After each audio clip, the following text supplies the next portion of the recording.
Hi everyone, so I promised some information around post-exercise nutrition, so the kind of food that we should be eating after we've been training. So I have some notes on my computer, so if I'm turning, that's all I'm doing.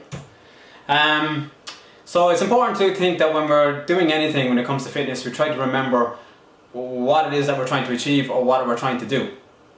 So when it comes to post-exercise nutrition, you have three things that you have to try and do. You need to restore your muscle glycogen, you need to repair your muscles, and you need to rehydrate. So we're going to do that by combining carbohydrate and protein in a meal, and that's what's important for our post-exercise meal. Okay, so why is that important? So our carbohydrates are broken down in the body into glucose, and that's what we use primarily for energy. Carbohydrates and glucose is the body's preferred use of energy, source of energy. That muscle then, the glucose can get stored in the muscles as glycogen. So when you exercise, if you have a full tank of glycogen, you're going to empty that tank a bit, and that needs to be topped up again. So carbohydrates are important in our post-exercise meal for that reason.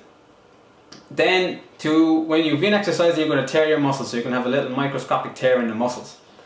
You might be sore the next day as well. You might find that that's what's called delayed onset muscle soreness, which is basically because of those little tears in your muscles. So we need to repair them. So protein has a big part to play in repairing that. And then obviously we need to rehydrate, so we need to, any fluid that we lost through our sweat or electrolytes that we lost, we need to rehydrate them. And I'm going to talk a little bit about these a little bit further. So we've mentioned that carbohydrate replaces the muscle glycogen that we lost. The protein helps the growth and repair of the muscles. But in the last, I don't know, year anyway, definitely, if protein has just gone mad, and marketing for protein has just gone mad, and everything is protein now, and it's protein shakes, and it's protein drinks, and it's protein cereal, and it's protein everything. So if you go into any supermarket, you're going to be absolutely bombarded with protein. And whilst it's definitely important for the growth and repair of our muscles, it isn't the most important thing in the world, and people keep forgetting about carbohydrates. And they have a very, very important part to play. So here's some research that I found. So this guy here, Mori 2014, he found that a simultaneous intake of protein and carbohydrate facilitated protein synthesis better, so that with the presence of carbohydrate, that your body actually absorbed protein better and used it more effectively. And also that carbohydrate helped to inhibit the muscle protein breakdown. So not only was it helping you get the protein in faster, it was inhibiting it breaking down as well. So why are we so obsessed with just protein when we need to be getting carbohydrate in there as well? So in other words, carbohydrate is basically important in order for protein to do its job effectively. So keep that in mind when you're in the shop and you're getting bombarded with protein. The next thing I'm going to mention is just going to be about the timing of your exercise meal. So post-exercise meal. So the recommendation is about 30 minutes, anywhere between 30 and 60 minutes. So the reason that is that they believe that you kind of have a peak just after you finish exercising of when your body is going to absorb its most protein, or needs the most protein absorption, and that will gradually decrease over time. So if you can get your protein meal, your post-exercise meal in somewhere between 30 and 60 minutes after exercising, that's ideally it. But you have up to 2 hours, so it's not that. Don't be stressing out over that. But you know, try and get in as soon as possible. And then what they found was the intake of protein in combination with carbohydrates during the first 2 hours after exercise results in better and faster recovery and an increased protein synthesis rate. So that's Rustad et al. In 2016. They did this with cyclists, and they found that having that protein and carbohydrates in your meal resulted in basically faster recovery and better performance the following training session. So they trained again 18 hours later, and the cyclists performed better. So that's important to remember. I have a couple of recommendations. I'm a big fan of milk, chocolate milk, but probably if you're looking to keep your calories down and that regular milk is just fine. Here's a few reasons why. Milk is a good source of protein and calcium, so calcium is good for our bones, good for our teeth.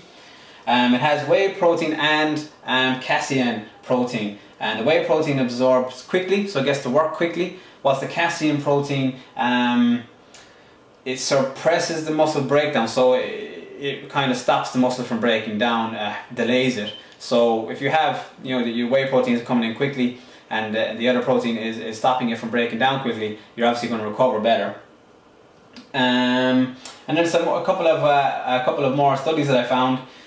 So this one is probably the main reason why I recommend milk. So they found that low-fat milk after exercise is actually better at rehydrating you and maintaining that rehydration than even water and sports drinks. So sports drinks and protein are things that are very, very readily available in the market. Sports drinks are definitely overutilized. We don't need them, especially in a general exercise environment where we're going to fitness classes or whatever. So I recommend milk after training. And another study here in 2016 believed that it actually accelerated the recovery process because milk is a nutrient-dense food. So it has numerous health benefits. So obviously the calcium being in it as well is a good benefit. And I'll just fly down through it. Another alternative, that's just a breakdown of the nutritional information on milk. So it's got 26 grams of protein, of carbohydrate, and 12 grams of protein nearly. And then slim milk, then that would be the chocolate milk. Slim milk then would have less carbohydrate, so they have less calories, and it has a similar amount of protein. So it's not so bad. So if my recommendation, if you're training and in my class, and you're trying to keep your weight down and you're trying to keep your calories down, just go for regular low-fat milk. And then why low-fat milk? I know people think low-fat milk is like white water, but the reason, very, very simply, is you get the same amount of protein from low-fat milk or skim milk than you will get from full-fat milk, but you'll get less fat and you'll get less calories. So that's why go for low-fat or skim milk, because you're getting more bang for your buck. You're getting the same protein with less calories. And then an alternative that I recommend is Greek style yogurt. Flavoured Greek style yogurt, you can see here, has 13 grams of protein and 16 grams of carbohydrate. So even a little bit more fruit or anything in that as well will give it a little bit extra of a carbohydrate boost. But they're my go-to. But there's such an range. You can go for anything. You can have chicken and pasta. You could have a chicken sandwich, turkey sandwich. You can have some fish and veg, and you can have some fruit. You could have some bread and jam. There's a lot of things that you can have. It's not limited to those two, but there, if you're exercising late at night like you'll be when you come to my classes, you just want something small, keep it tipping over. 250 mils of milk is more than enough, and one pot of the yogurt is enough, or 2 small pots. They're my kind of go-to ones. That's what I'd recommend the most.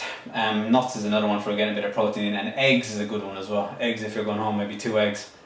Scrambled eggs or something like that, a bit of bread. As long as you're getting your protein and your carbohydrate in, you'll be doing well. And that's pretty much it. And my last word of warning is just those shop pot protein shakes and protein drinks and protein bars. Just try to stay away from them the best you can. More protein doesn't necessarily mean better recovery. It's believed that we can take in about 30 grams of protein at once in any one sitting, that the body will absorb it. So to be buying these drinks that have 40 and 50 grams of protein, I see them advertised, it's completely unnecessary. You can get what you need from milk or yogurt or regular food, and you should always try to go for the food first approach to your nutrition. Stay away from protein powders and supplements and those kind of protein bars, and see them as treats. If you want to have them, that's fine, but see them as a treat. Don't see them as a necessity as part of your training plan. So thanks very much for watching the video. I hope it was useful. If it was, you might tell somebody about it and ask them to watch it, and see you again in my classes. Thanks very much.